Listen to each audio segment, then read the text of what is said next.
Hello, my name is CMcShane.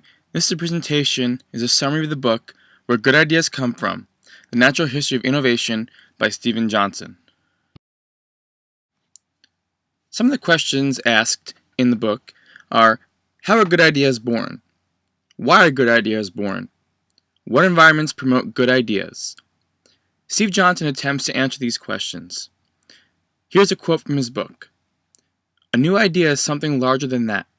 Is a new perspective on a problem, or recognition of a new opportunity that has gone unexplored to date. Mr. Johnson's book outlines ways in which ideas are adopted, because every good idea has to start somewhere, and this book offers explanation with interesting examples as to how. Things covered are the adjacent possible, liquid networks, the slow hunch, serendipity, error, acceptation, platforms, and the fourth quadrant.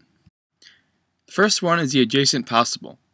The adjacent possible is as much about the limits as it is about the openings. Many times things are developed out of need, and all it takes is an idea to serve that need, and an innovation is born. The adjacent possible, in a way, is a creative problem solving.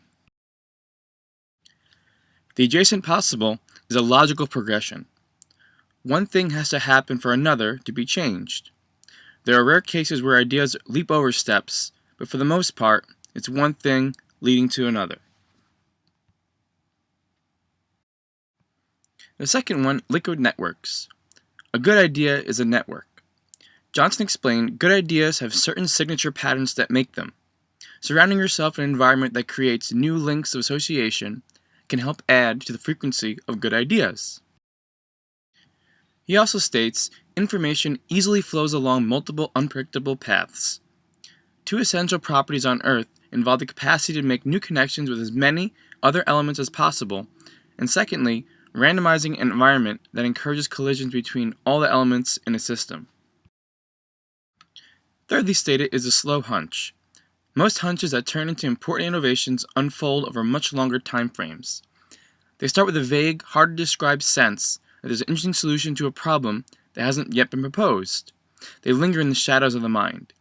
It takes a certain push to get over that hunch, not necessarily a fast push. Johnson also states, slow hunches often mature by stealth in small steps. They fade into view. Most slow hunches never last long enough to turn into something useful because they pass in and out of our memory too quickly, precisely because they possess a certain murkiness. Serendipity asks, why didn't I think of that before? Serendipity is the connection of a hunch blossoming with other ideas. Johnson states, while the creative walk can produce new serendipitous combinations of existing ideas in our heads, we can also cultivate serendipity in the way we absorb new ideas from the outside world. Private serendipity can be cultivated by technology as well. The tools help to foster ideas, but the main question would be, are they responsible for the ideas, or are we responsible for them, just technology tools made it easier? Serendipity can be achieved by combining ideas and storing them in a database to create organizational serendipity. The fifth idea is error. The errors of a great mind exceed in number those of the less vigorous one. A great idea can come from combining simple mistakes. Transforming error into insight is a key function to how ideas can come from error. Johnson quoted Ben Franklin in regards to error. This is an excerpt from the quote Franklin stated. Perhaps a history of errors of mankind, all things considered, is more valuable and interesting than that of their discoveries. Johnson also discusses acceptation. If mutation and error and serendipity unlock new doors in the biosphere's adjacent possible, acceptations help us to explore the new possibilities that lurk behind those doors. A tool that helps you see in one context ends up helping you keep warmth in another. That's the essence of acceptation. Cities are environments that are ripe for acceptation because they cultivate specialized skills and interests, and they create a liquid network where information can leak out of those subcultures and influence their neighbors in surprising ways. Platforms.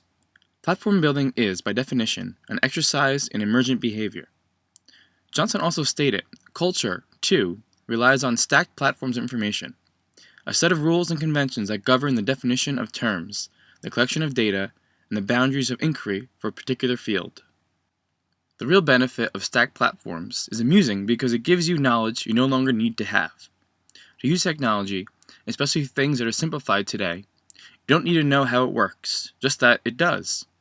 The tools and technology are at your fingertips, allowing you to materialize ideas. Johnson concludes the book with the fourth quadrant. He stated, in the modern era, fourth quadrant innovation creates a new open platform that commercial entities can then build upon, either by repackaging and refining the original breakthrough, or by developing emergent innovations on top of the underlying platform. The fourth quadrant has been assisted by another crucial development: increased flow of information. The internet has effectively reduced the transmission costs of sharing good ideas to zero. The downfall to the availability of ideas is that it is much harder to stop information from spilling over versus getting it into circulation. Johnson closed the book by restating simply what he outlined in his book. Ideas can come from many places, and it is worth taking an opportunity to find them. The patterns are simple, but followed together, they make for a whole that is wiser than the sum of its parts.